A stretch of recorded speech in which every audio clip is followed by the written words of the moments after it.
sebagai Allah yang menjadi manusia. Ketika dia datang, ya, dia datang, firman Tuhan katakan, dia berkata, aku datang bukan untuk dilayani, tapi untuk melayani. Dan perikop firman Tuhan yang kita baca tadi adalah berpenggalan atau bagian dari ayat firman Tuhan yang menceritakan bagaimana Yesus membasuh kaki murid-muridnya. Bagaimana Yesus sedang mengajarkan sebuah kerendahan hati, ya. Bagaimana Tuhan Yesus mengajarkan kepada murid-muridnya untuk bisa saling melayani satu dengan yang lain. Bapak Ibu ini kasih Tuhan, kalau dia adalah pribadi yang luar biasa, karena dia adalah Allah, dia adalah Tuhan, dia mau merendahkan diri dan mau melayani, saudara. Kita juga sebagai umat tebusan Tuhan harus mau melayani, amin. Kita harus mau saling melayani satu dengan yang lain, bukan hanya untuk dilayani, dihormati, dihargai, tapi kita juga harus bisa menjadi pribadi yang mau melayani, bersedia melayani, bersedia memberi, menghormati dan menghargai orang lain, saudara Tuhan. Ya, tema kita adalah beriman kepada Tuhan, kepada ketuhanan Kristus. Ini sangat penting dalam kehidupan kita, saudara Tuhan, ya. Next book. Kenapa kita perlu mengimani bahwa Yesus itu bukannya sekedar manusia, tidak mengimani hanya Yesus sebagai nabi, sebagai guru, tetapi kita harus mengimani dia sebagai Tuhan. Ya, di dalam di sini katakan bahwa fondasi kekristenan diletakkan pada ketuhanan Kristus, saudara. Jadi sebagai umat Tuhan, sebagai orang Kristen, ya, fondasi, ya, yang ada dalam iman kita adalah mempercayai, mengimani Yesus itu sebagai Tuhan. Saya kasih Tuhan, kalau kita bisa memiliki iman, memiliki kepercayaan bahwa Yesus Kristus itu adalah Tuhan, itu bukan karena kuat dan gagah kita, saudara, tapi itu semua karena anugerah Tuhan. Karena tidak ada seorang pun yang bisa mengimani, yang bisa menerima Yesus sebagai Tuhan di dalam hidupnya kalau tidak dikaruniai oleh Tuhan, ya, tidak dibukakan pengertiannya hatinya untuk menerima dia sebagai Tuhan. Makanya di dalam kehidupan dunia ini, banyak orang yang menolak bahwa Yesus itu Tuhan, ya.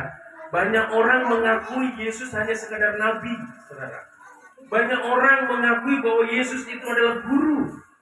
Banyak orang yang mengakui bahwa Yesus itu adalah orang yang membuat mujizat, banyak membuat mujizat.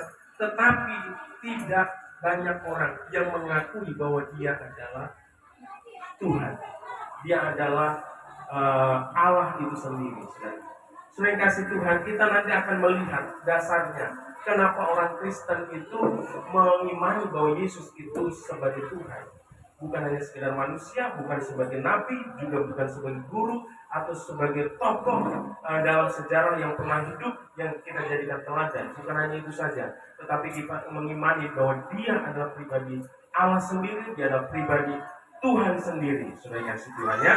Fondasi kekristenan diletakkan pada ketuhanan Kristus sebagai dasar yang kokoh dan tak bisa digoyahkan. Kesaksian tentang kemesiasan atau ketuhanan Kristus tidak bersumber pada indoktrinasi pokoknya, tetapi dari sumber yang bisa dipertanggungjawabkan. Jadi kita sebagai orang Kristen nggak bisa bilang pokoknya Yesus itu Tuhan, gitu kan?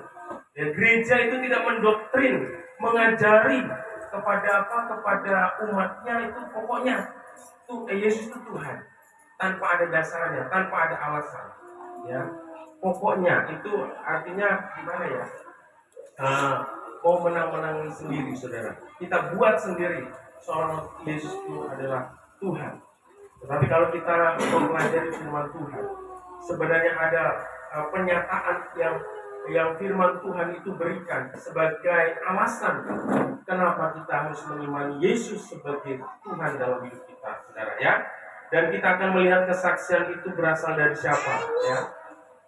Next. Yang pertama, kita lihat bahwa Yesus adalah Tuhan, itu kita bisa saksikan dari apa yang disaksikan oleh Yohanes, saudara sekalian, ya. Kitab Injil Yohanes pasal 1 ayat 1, 2, 3 dan ayatnya yang ke-14 kita akan lihat. Next book kita akan baca ya.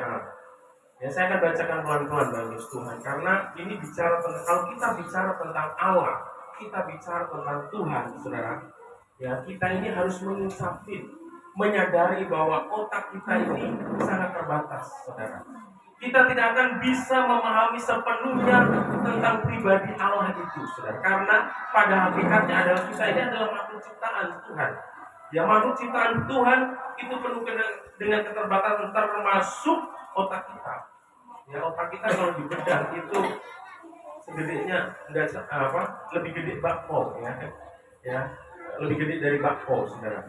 Bagaimana otak yang kecil itu bisa memahami Allah yang begitu luar biasa, Allah yang begitu besar, saudara, Allah yang begitu yang tidak terjangkau oleh pikiran manusia. Oleh karena itu kita sebagai umat manusia, kita perlu menyadari akan